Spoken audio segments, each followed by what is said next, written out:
Hello, baby.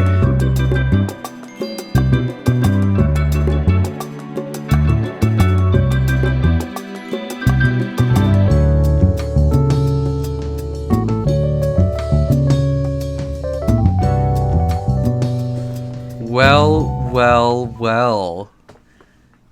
When the cat is away, the mice will play, and the Mouse Brothers, as I've always called us, it's playtime for us. We're the Mouse Brothers.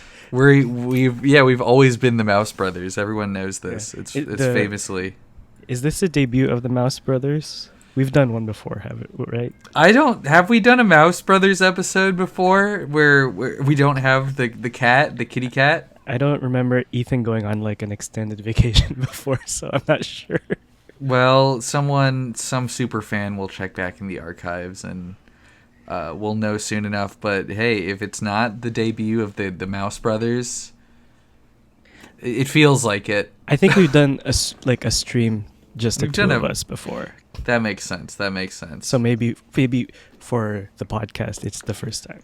That's true. But anyway, for those of you who are not in the loop, Ethan, a.k.a. the cat, as he is known by everyone in the community, is on vacation in Italy right now.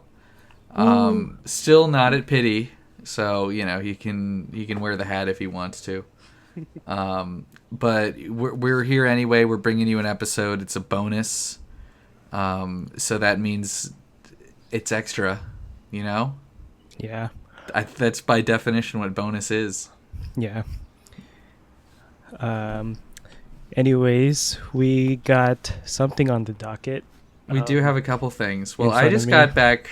So we're recording this right now. Ethan is out of town, but until very recently, I was also out of town, and then I will be. I wouldn't say out of town, but just in a new town for the summer. So it's coming at a time of a lot of change. I don't know. I don't want to say necessarily change. It's just people are going to be in different recording settings over the summer. So if I'm making an excuse for if our audio sounds weird. I am bringing my mic. I'm probably gonna use this as an opportunity to replace my piece of shit headphones, which I hate. I hate these things. I don't know if I've complained about them publicly, but they're wireless, but not really, because if I leave them unplugged for more than I'd say about 3 minutes, they die. They just completely sleep. It's like all the black like pleather whatever stuff is like flaking off the top. It's getting that's gross. The worst. Yeah, I hate it. Find it on the inside of your ear when you shower. Exactly, and I need to get a new pair. But anyway, that's what I've been doing the last couple days. I've just been packing up to move up to the Bay Area for the summer. So that's kind of fun to have to.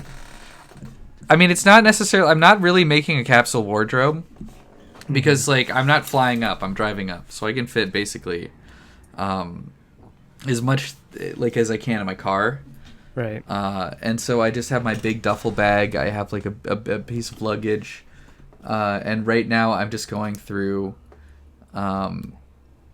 And kind of discovering that when you're packing for a long-term thing like this, and you don't necessarily have to worry about space, it's super easy because I just have my big duffel bag and I'm just throwing all my underwear and shit that I don't care if it gets wrinkled.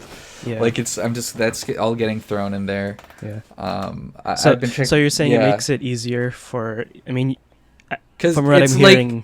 Is that you don't have to decide as hard, I don't have to it's not really there's not as much decision involved because I'm just I'll just bring almost as much as I can fit in this duffel bag, which is a lot. It's a big ass duffel bag.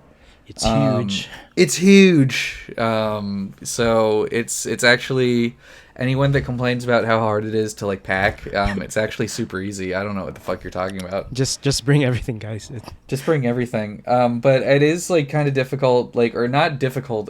It's more annoying because, of course, since I'm going to the Bay Area, it's not going to be warm necessarily. So I'm still going to have to bring some winter stuff. So I'm still bringing my Barber jacket.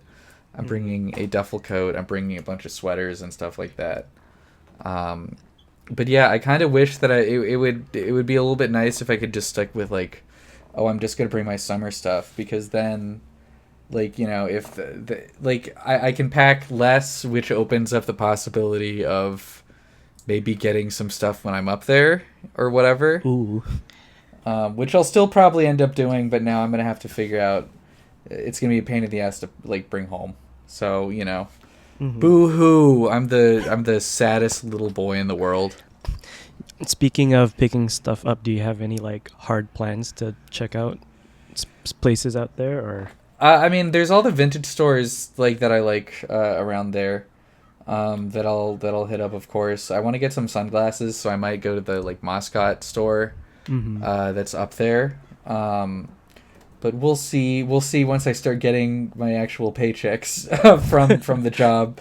That would definitely, yeah, exactly. Until then, that's all kind of like, I would love to get a new pair of jeans, because the ones I'm looking at them right now, I'm wearing my my favorite pair, which are so worn in that the knee is starting to get like holes in them. And so, I mean, I'll still continue to wear them. I'll just get them patched up. But it would be nice to have, like, you know, the option for like a clean, non, you know, fucking patched knee pair of jeans to wear. Yeah. You know. So there's a couple things I want to get, but I'm also trying to save as much money as I can, because I'm going to need to. So yeah, I'm trying to be a little bit more conservative, I guess, with my purchases over the summer. Have you ever done like a long-term trip or anything like that, or had to pack for something like this? Not really, unfortunately. I think the last time I had a long-term trip, it might have been like a family vacation to like Palm Springs or something. P.S. That was like a week long, maybe, so it wasn't that bad packing. And then and I figured that was just like you were just driving over there too, right? So yeah, it was like the same thing. So it's like, yeah, and like I think we did laundry there, so I didn't even have to bring that much clothes, sort of thing. And it was, I mean, I think it was before I was into clothes as a hobby, so yeah, it was even less effort, because it was just, and it was during the summer, so it was like 100 degrees in Palm Springs. So it's just like every day was just like shorts and a t-shirt and sneakers, sort of thing. So would like to go on a long-term trip soon. But yeah, I mean, hey, you could come up to the Bay Area over the summer or something like that. But yeah, Ethan and I will come visit you. Yeah, there you go. But no, it's you definitely pack a lot more when you're interested in clothes, because like when I, like, for example, I just got back from Texas, and if I was a smart person, I would have just packed, like, I could have fit like my tiny little carry-on luggage right here. Like, I could just stuffed it with like t-shirts and shorts and stuff like that, and it would have been fine. But I was like, no, I got to have a bunch of button-ups and individual jackets and stuff like that. And I looked cool the entire time. Yeah. But yeah, it was a real pain when I got back to, like, when I was trying to fly back, and they were like, okay, you have to take 5 pounds worth of stuff out of your bag. And transfer it over your carry-on, and so that was pretty fun to figure out how to do. So yeah. Did it end up being 5 pounds of clothes, or like how did you navigate? I just took out some shoes, so I carried my loafers and swapped the shoes that I was wearing for my cowboy boots, because I wore them on the way over. I did bring cowboy boots over to Texas. Yeah. Of course, I had to. I wasn't the only other person on the trip that did, so that made me feel good. I was like, okay, thank God, I'm not the crazy person here. Do you think you blended in pretty well over there? Into Texas? That was my intention. I really tried to. Because even though if nobody says anything, it's kind of fun to be like, I'm a cowboy, man. I'm a cowboy. No, I wasn't like that. I kept telling, it's like the stuff that I was packing, I was like, bruh, it's like, this is like, Spencer from Texas. This is what he wears. And so I don't think I necessarily. I don't think I looked. I don't know. Like I don't want to say it's like, oh yeah, I absolutely looked like a local or something. But I just brought like a bunch of like really lightweight pants and stuff like that. So a lot of my Nice. like HBT like cargo pants. I wore a lot. My like officers chinos. I did bring my jeans, which everyone recommended against, but I gotta have my jeans. I gotta have my jeans. They just go with everything. And I definitely wore those a lot, especially like when we were going out at night and stuff like that. And also just because I wanted a pair of darker trousers, because a lot of the pants that I was bringing were like pretty light, like they were like light in color. Yeah. And so I wanted to bring something darker in case I wanted to have some contrast. But I brought just a lot of like wide lightweight pants. With the shoes that I brought were my penny loafers, and my cowboy boots, which I ended up wearing more than I expected. Again, this was especially if, like, as a group we were going out after trainings and stuff like that.